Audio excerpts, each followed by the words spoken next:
வேலும் மகிழும் சேவலும் துணை. அனைவருக்கும் அன்பான வணக்கம். நான் மாரீஸ்வரி. பூஜை அறையில் வேல்மாறல் பூஜை பண்ண சிரமமாக இருக்கும், இடைஞ்சலாக இருக்கும் அப்படின்னு தாங்க நான் எப்பயுமே வேல்மாறல் பூஜையை தரையில் உட்காந்து பண்ணிக்கிட்டு இருந்தேன். நான் கீழே வச்சு பண்ணுறனால என்ன பிரச்சனை அப்படின்னா, என்னுடைய பையன் எந்திரிச்சிட்டா அவன் பூஜை பண்ணும்போது எதையாவது ஒன்றை எடுத்து கீழே மேலே தள்ளி விட்டுறாங்க. அதனாலவே நான் யோசித்து கொஞ்சோண்டு பூஜை அறையை மாடிஃபை பண்ணிட்டேங்க. இனிமேல் வேல்மாறல் பூஜையை பூஜை அறையிலேயே பண்ணிடலாங்க. ஏன்னா அந்த அளவுக்கு நான் ஈஸியாக பூஜை அறையை வேல்மாறல் பூஜைக்கு ஏற்ற மாதிரி நான் செட் பண்ணி வச்சுக்கிட்டேங்க. எப்பயும் போல் வெற்றிவேல் முருகனுக்கு தயிராலையும் பாலாலையும் மஞ்சள் நீராலையும் அபிஷேகம் பண்ணி எடுத்துக்கிட்டேங்க. கீழே உட்காந்து வேல்மாறல் பூஜை பண்ண வீடியோ நல்லா இருக்கா, இல்லை பூஜை ரூமில் வச்சு பூஜை பண்ணுற வீடியோ நல்லா இருக்கா அப்படின்னு கமெண்ட் செக்ஷனில் கமெண்ட் பண்ணிடுங்கங்க.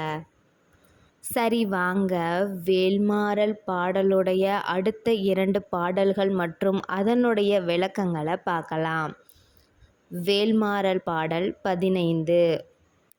சுழற்கும் முனி வளர்க்கும் மக பதைக்கும் விதி தனக்கும் அரி தனக்கும் நரர் தமக்கும் உறும் இடுக்கண் வினை சாடும்.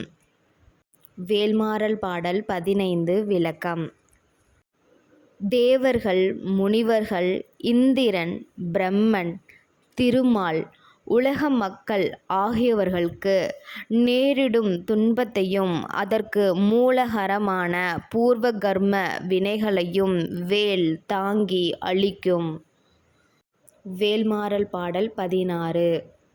சலத்து வரும் அரக்கருடல் கொழுத்து வளர் பெருத்த குடர் சிவத்த தொடை எனச்சிகையில் விருப்பமோடு சூடும். வேல்மாறல் பாடல் 16 விளக்கம்.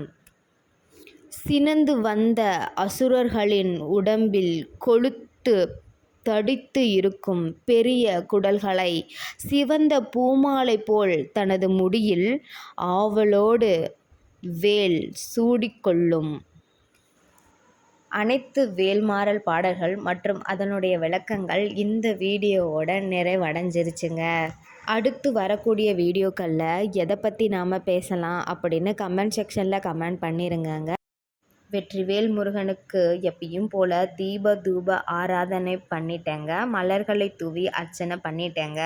இன்றைக்கி செவ்வாய்க்கிழமை அப்படின்றதுனால பாசிப்பருப்பு பாயாசம் செஞ்சு முருகனுக்கு பிரசாதமாக வச்சிட்டேங்க. என்னுடைய வீடியோ பிடிச்சிருந்தா மறக்காமல் என்னுடைய சேனலை சப்ஸ்கிரைப் பண்ணிக்கோங்க, லைக் பண்ணிக்கோங்க, கமெண்ட் செக்ஷனில் கமெண்ட் பண்ணிக்கோங்க, உங்கள் ஃப்ரெண்ட்ஸ் அண்ட் ஃபேமிலிக்கு ஷேர் பண்ணிக்கோங்கங்க. வீடியோவை நிறைய பேர் பார்க்குறாங்க, ஆனால் சப்ஸ்கிரைப் பண்ணாமல் பார்க்குறாங்க. ஒரே ஒரு டைம் சப்ஸ்கிரைப் பண்ணிவிட்டு ஒரே ஒரு லைக் எனக்காக போட்டுட்டிங்கன்னா எனக்கு அது ரொம்ப ரொம்ப மோட்டிவேஷனாக இருக்குங்க.